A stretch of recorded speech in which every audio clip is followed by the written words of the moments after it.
It's been almost 2 years since the beginning of the Ukraine-Russian conflict. What will happen next year? What will happen in 2024? At least by the end of this year, it seems that U.S. support for Ukraine, at least politically, domestically within the U.S., there are now some diverse opinions. There's a real divergence in opinion. I think chances of significant continued financial and military support for Ukraine from the U.S. is going to be limited. Now, of course, EU also, there are very divergent views now on whether or not Ukraine should be continued to be supported the way it has been. The economies of EU are not doing well. We've seen the latest numbers. Germany has been in negative growth for several quarters now. France PMI started falling again for months now throughout the fall. So I think when the two major engines of economy in the EU are in this pretty difficult position, support by the populace to Ukraine to continue to provide weapons and money to Ukraine is going to be lessened. What has happened in the last 2 years throughout the conflict? A number of significant events have occurred. The Palestine-Israel conflict has occurred, which is going to drain resources from the U.S. significantly. And it looks like there are other issues coming up. The Houthis in Yemen are now starting a blockade of the Red Sea, which is very, very significant in terms of the global supply chain and the supply of energy for Europe. I think all of this will have further impact on the European economy. It's going to not all go well for the Europeans in the coming months. And it would also detract the U.S. from continued support of Ukraine. As far as the Russians are concerned, the Russian economy has recovered quite well and has in fact started growing. It has a very strong industrial base, so the military side is not a drain. They can continue to produce. Unlike the U.S., stockpile of weapons and ammunition has already dwindled, given the length of the time required, the amount required to support Ukraine over the course of the last 2 years. So I think there will be some issues, not only in terms of monetary or financial support, but also support of the hardware from the U.S. But on the Russian side, the support in terms of the effort by their industrial base on the hardware side has actually been expanding and accelerating. When you had a significant increase in oil prices last year and stayed at a significant level of over $80 a barrel, Russia still continues to do well in terms of exports. So it appears that Russia financially is doing okay. Industrially, it's expanding. So on the Ukrainian side, financially, it's not doing okay. And industrially, it's been pretty much wiped out.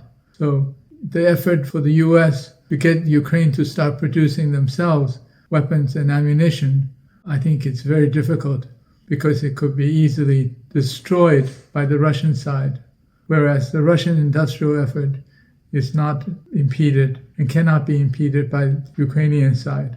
Just a little side note, over $100 billion has gone to support the war effort of Ukraine from the U.S. 90% of that was spent in the U.S. to U.S. corporations to buy equipment, buy supplies, to provide to the Ukrainians. So very little real cash has gone to the Ukrainians.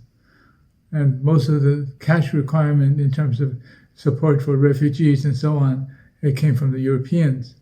So again, the Europeans suffered significantly in the process, just like the sanctions against Russia had made the Europeans suffer significantly, whereas the allocations of funding by the U.S. Congress to support Ukraine had been spent in the U.S.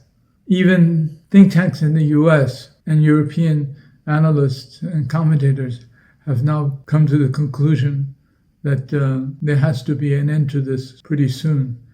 Otherwise, it will be a complete collapse of Ukraine. I think Ukraine is going to have difficulty lasting much longer than spring and summer of next year. If that's the case, there will be a settlement, and the settlement will be seen as really a victory for Russia.